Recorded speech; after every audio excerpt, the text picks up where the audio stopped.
Quem tem razão? É isso, muitas análises, muitos debates. Senador, agradeço muito a participação do senhor, um dia especial, claro, o Jogo do Brasil, mas o senhor conseguiu reservar um espaço na agenda para a gente tratar desse tema que é importantíssimo. Antes de nós falarmos especialmente da CPI, inclusive, os deputados, especialmente Marcel Van Hatten e Paulo Ganimi, fizeram um trabalho ágil para conseguir essas assinaturas. 181 foram conseguidas. Queria uma rápida avaliação do senhor. Que momento é esse que nós estamos passando? O senhor já tinha visto um cenário tão sensível também do ponto de vista institucional. Estamos vivendo uma crise e esses questionamentos acerca do limite entre os poderes, a atuação dos poderes da República. Gostaria de escutá-lo. Boa tarde, Daniel. Boa tarde a quem nos acompanha. Não, nunca tinha visto isso. Nem no meu tempo de universitário, quando a gente escrevia, fazia teatro, e os censores iam ver ensaio da peça para cortar o que achavam que era imoral. Eu não tinha visto nada igual. É animador saber que alguns deputados federais estão fazendo o dever de casa, mas é desanimador saber que vai depender do presidente Arthur Lira para instalar o nosso CPI. Ele não vai instalar, o que não invalida a iniciativa dessa gente, dos deputados federais, porque foi lá que abriram a porteira, quando eles permitiram o afastamento do Daniel. Ali abriu a porteira e os ministros que pensavam que podiam tudo passaram a ter certeza de que podem tudo. Essa situação abominável que chega à insanidade. O que o Alexandre de Moraes está fazendo é uma insanidade mental muito grande. É um país que não cuida das crianças pedindo esmola nas esquinas, pedindo esmola em frente das farmácias e supermercados, quer tirar as crianças do colo do pai e da mãe porque está em manifestação. E total inversão de valores. Perfeito. Agora, deputado Luiz Ovando, também gostaria de escutá-lo em relação a esse momento delicado em que o Brasil se encontra, uma crise institucional, mas também queria escutar do senhor para que o grande público possa compreender o que é uma decisão tomada pelo Poder Judiciário, uma Corte Superior, que desagrada a muitos, mas que é apoiada na legislação, e o que é uma decisão que possa ser considerada abuso de autoridade.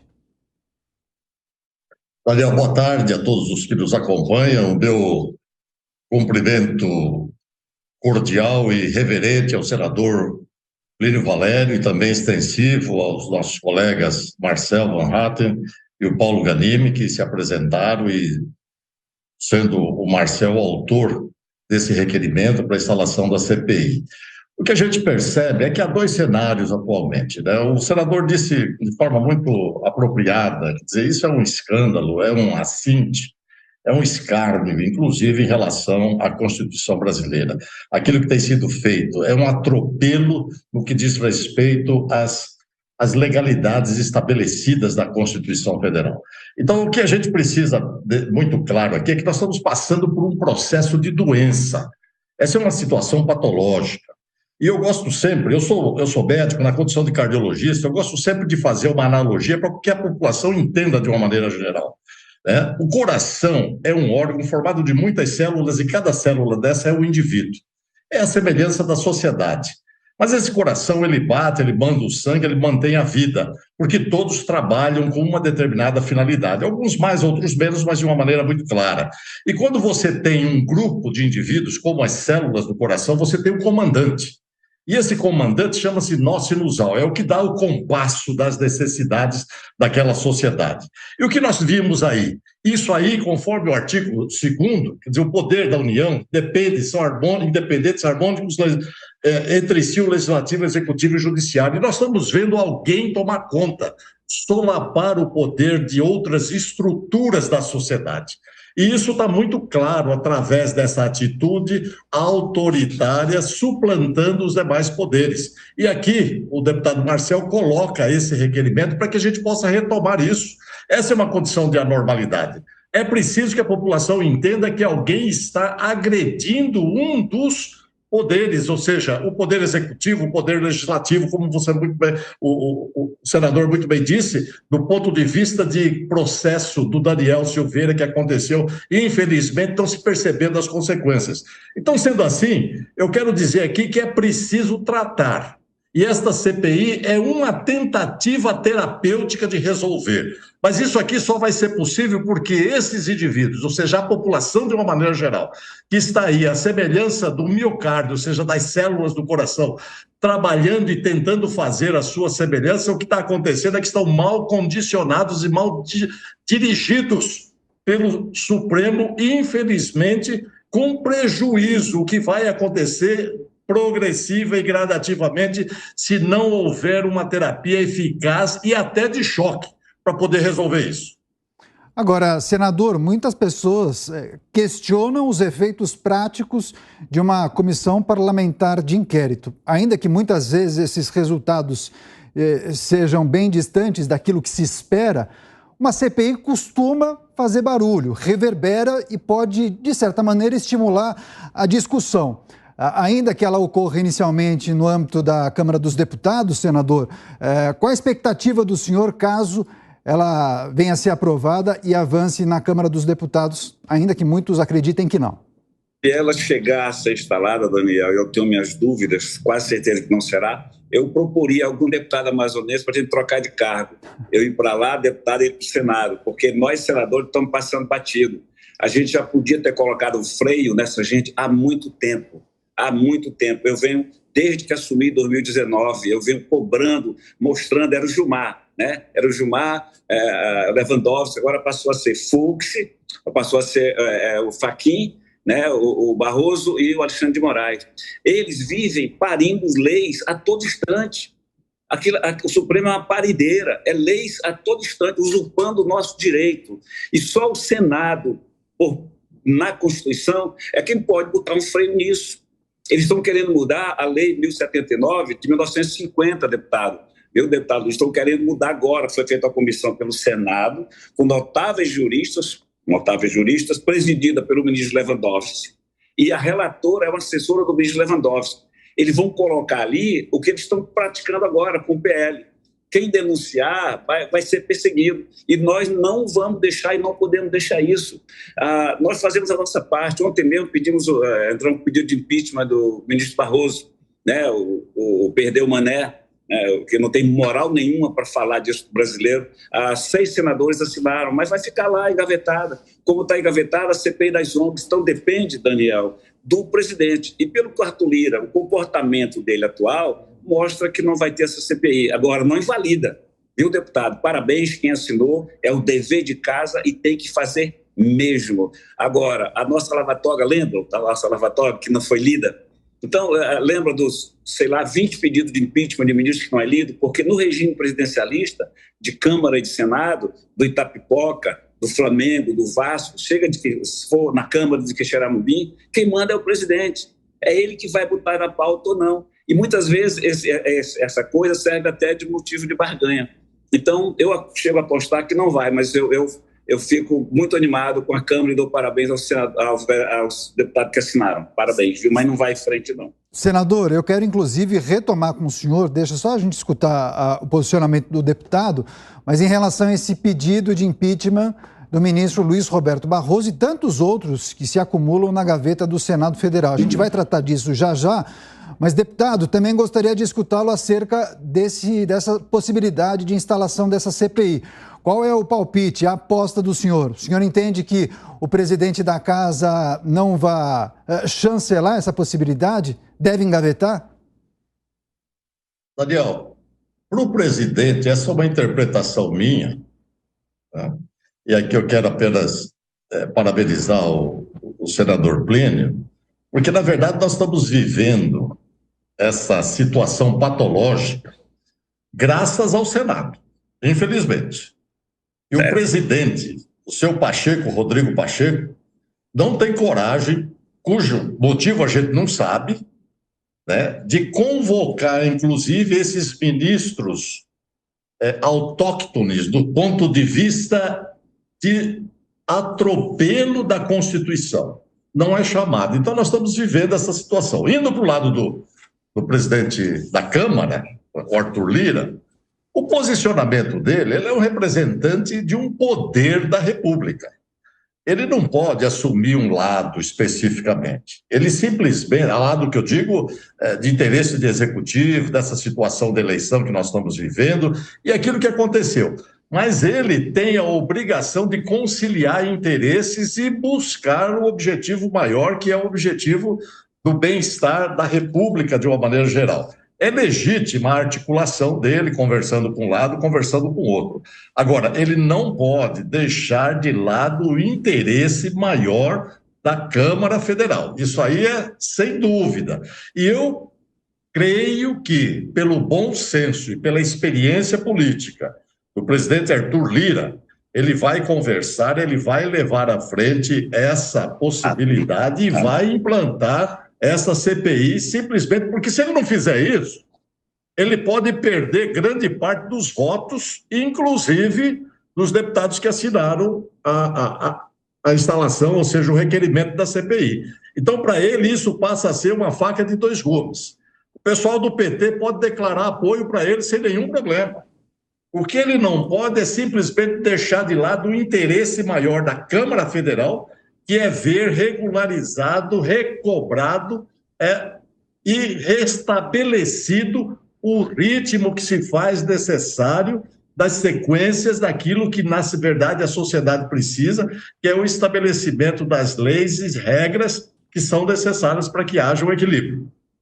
Agora, senador, já que o deputado mencionou a questão que envolve o presidente da casa, que seria, na verdade, crucial que ele também concordasse com essa petição, no caso, a que foi apresentada ontem por um grupo de senadores, e me lembro do senador Girão, o Stevenson, também o Luiz Carlos Reis e mais alguns outros.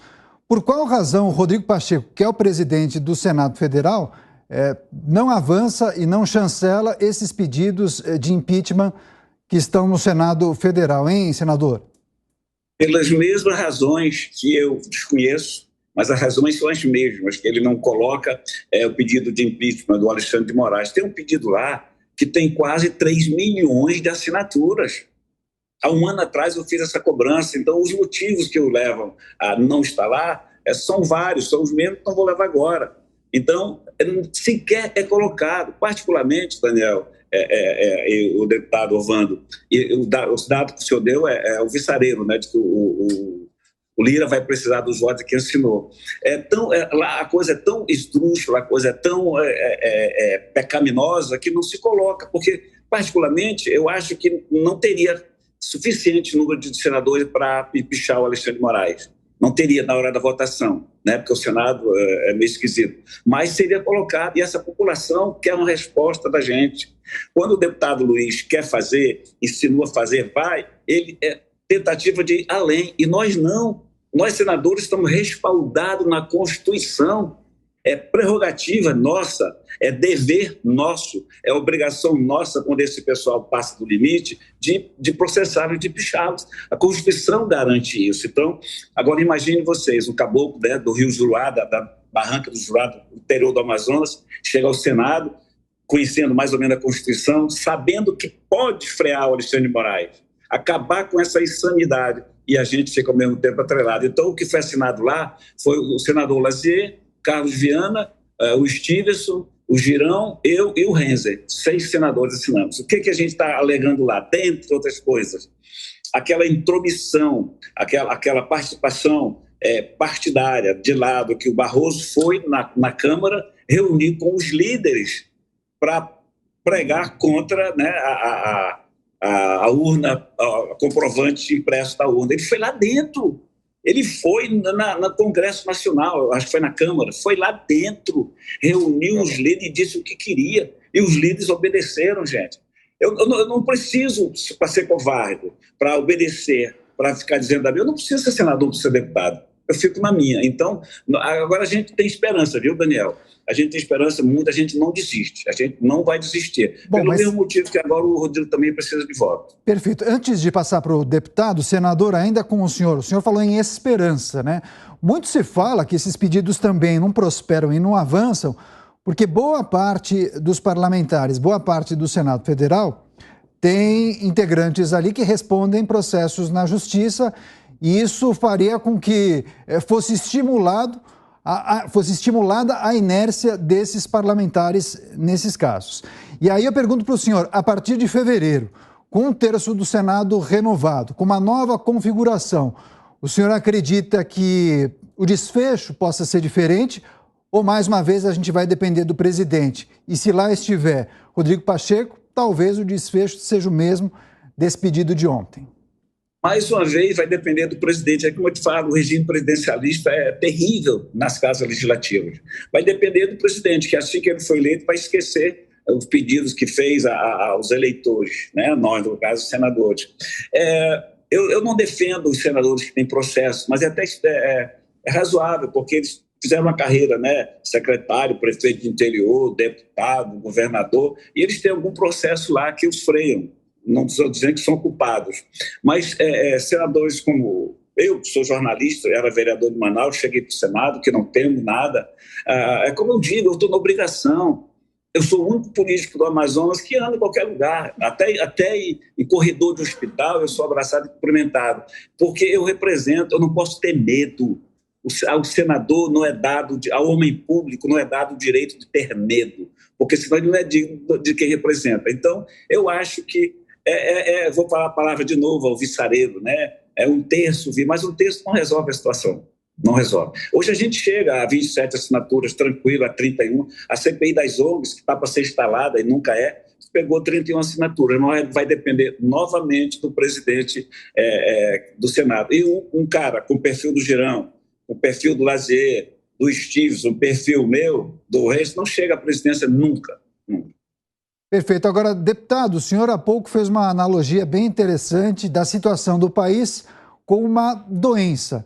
Agora, a partir do ano que vem, também a Câmara Federal terá novos integrantes e o senhor entende que propostas que tenham por objetivo promover ajustes na legislação ou mesmo uma reforma no Poder Judiciário poderão avançar? O senhor entende que essas propostas têm um tratamento especial a partir de fevereiro? Daniel, eu não tenho dúvida, esse é um exercício de futurologia, de uma maneira geral, levando em conta as possibilidades daquilo que a gente está vendo em termos de cenário político dos eleitos, né, dos partidos em si. Sempre tem alguma dissidência, tem uma saída para cá, para lá, mas eu quero crer que o ambiente será favorável para se instalar condições e situações que venham a modular comportamentos políticos, inclusive priorizando o interesse da República, ações republicanas verdadeiras. Então, eu não tenho dúvida quanto a isso.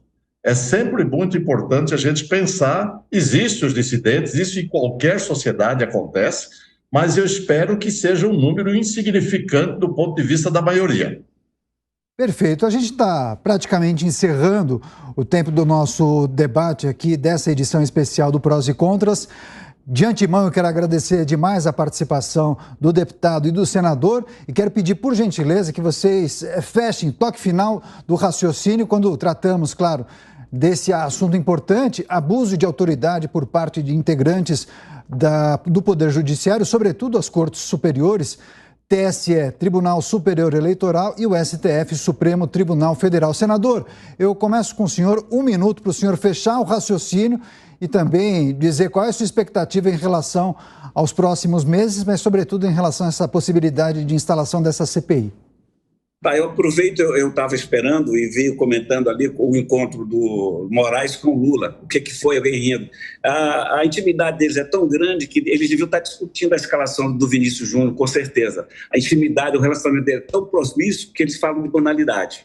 Eu continuo, deputado, também esperançoso. Tanto é que a gente entrou com o pedido lá contra o Barroso. Esperança de que as coisas possam ser melhor. E esse exemplo dado agora de cidadania. Sou contra a intervenção militar, mas apoio totalmente esse pessoal que está na porta dos quartéis. Então, a minha esperança é de que esse exemplo patriótico que eles estão dando sirva para todos nós políticos, para que aqueles que ainda não têm vergonha na cara, criem vergonha na cara e passem a exercer o seu papel. Da parte que me resta é torcer e rezar para que as coisas deem certo. Um grande abraço, obrigado e paz de Cristo a todos. Perfeito. Agora, para encerrar também, o destaque final, a conclusão do raciocínio do deputado federal por Mato Grosso do Sul, Luiz Ovão. Deputado, por gentileza. Daniel, muito obrigado. Obrigado à Jovem Pan pela oportunidade. Obrigado e o privilégio também de poder participar aqui junto com o senador experiente, o Plínio Valério, né? Isso é muito importante. E eu quero dizer aqui, eu volto a insistir, né? Nós não podemos perder a noção de contexto, de global. A sociedade é uma força, ela precisa ser modulada. O que está acontecendo é que há uma manifestação e há alguém dentro desse conjunto destoando e criando uma arritmia de comportamento, uma alteração.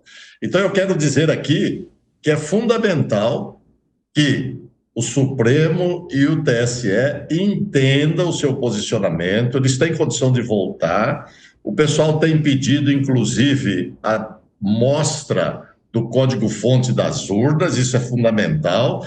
Se quem não deve, não teme, não tem por que não mostrar isso, porque o pessoal não vai sair da porta dos quartéis e não vai sair da rua, e nós não sabemos as consequências desse comportamento.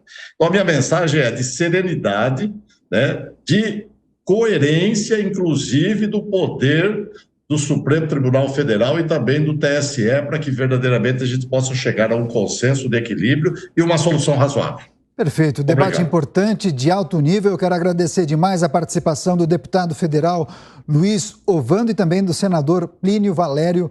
Ótima tarde para os senhores e voltem mais vezes aqui à Jovem Pan News.